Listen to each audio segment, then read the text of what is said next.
gone to walk on. I don't really know how a 25-year-old guy would know that life would go on long after the thrill of living is gone. But I wrote those words.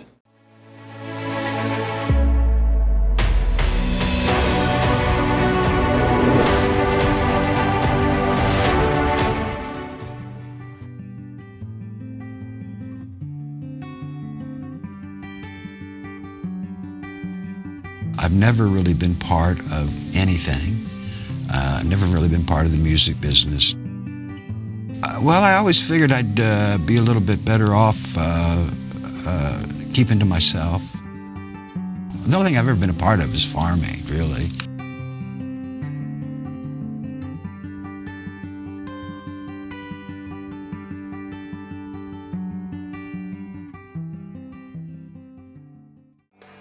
And he looked at us and says, darling, I can't remember when you grew. Stop and cry. All right, Bonnie. Ain't that America for you and me? Ain't that America for something to see, baby? Well, a home of the free, yeah. Little pink houses for you. I went to see James Brown when I was, I don't know, 1966, 65. I mean, it was just he was on fire. I went to see him in the late 80s, early 90s, and he tried to do the splits, and they had to come and help him up.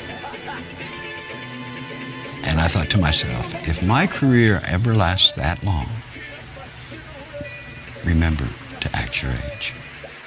But he taught me a big lesson, you know. It's like, okay, you know, you were that when you were 25, right, and you'll be this at 45, and you'll be this at 65, and if, you know, if you have a career that lasts that long, you know, it's important to act your age.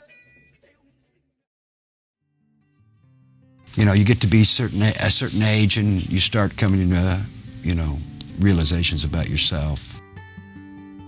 I don't really have any regrets. I'm just saying that, you know, you do stuff, and, you know, it's kind of like that Frank Capra movie, It's a Wonderful Life. What would it be without George, you know? And I think you start looking at your life of the good things you've done for people and the things you've done that may have hurt people. Now that I'm getting older, so much older, I long for those young boy days with a girl like you, with a girl like you. Lord knows there are things we can do, baby, just me and you. Come on, baby, that's so good. Come on, baby, make it hurt so good. Sometimes love don't feel like it should. The truth of the matter is that, you know, if you're a songwriter, your head just becomes, you know, when I was a young songwriter, John Mellencamp was always in the way. I would say, I want to write a song about this. And then when it would start to go someplace else, I'd bring it back. But as I've gotten older, I just let the songs go where they want to go. It happens so quick that I don't even barely have time to write it down. Songwriting is kind of channeled, you know, it kind of comes into your brain, and if you try to guide it, then you're kind of getting in the way. So you know, after all these years, I've learned to get out of my own way, let the song go where it wants to go, and be happy for the happy surprise of what you've just written. Dancing with everything.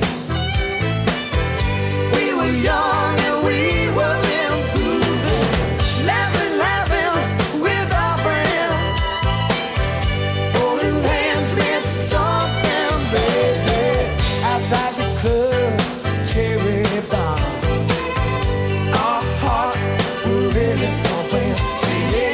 Yeah. A very famous songwriter asked me, he said, John, have you ever had a writing block? And I went, I won't mention his name, but I just said, man, look out the window.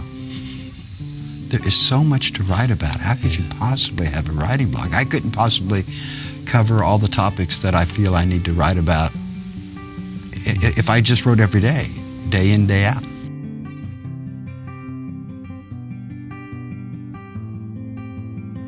I try to not look back at what I did, look forward to what I'm going to do, and not get caught up with, you know, what people expect me to do or not do.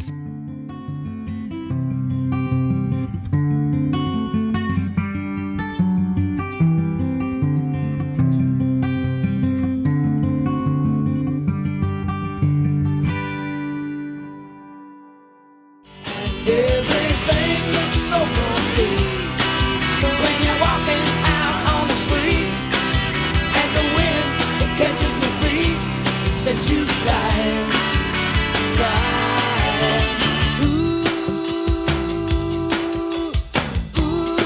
Ooh-wee. Wild night is calling.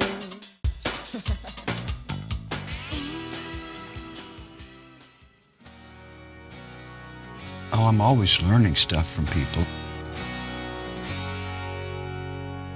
My biggest question is, I hear something, I go, how did they do that? I'm still amazed of the magic that some people can produce. I still love music, and I still am in awe of, like, wow. I think great songwriters have the ability to realize that there's always another song.